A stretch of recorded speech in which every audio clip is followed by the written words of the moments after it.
मेरे दादा और दादी हमेशा एक ही बात पर लड़ते रहते थे। दादी कहती थी कि पहले मैं जाऊंगी ताकि सुहागन इस दुनिया से विदा हो सकें।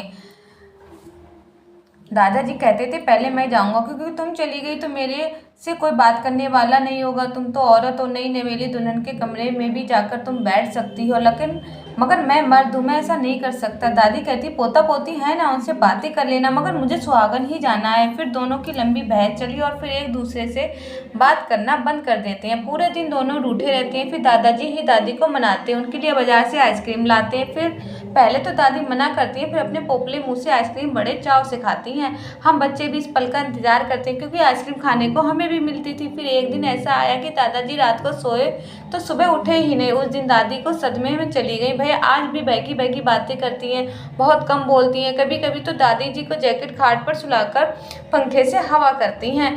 उस दिन से बाद दादी हम बच्चों को कहते हैं चुप रहो, तुम्हारे दादाजी सो रहे हैं। कभी कभी दादाजी को गालियां देती हैं, बूढ़ा स्वार्थी लखा निकला, मुझसे पहले चला गया। फिर अपने सूने माथे पर हाथ फेर कर बहुत रोती हैं।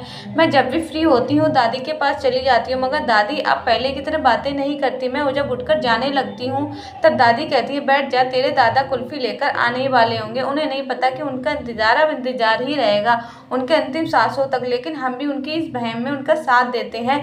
दादी मैं भी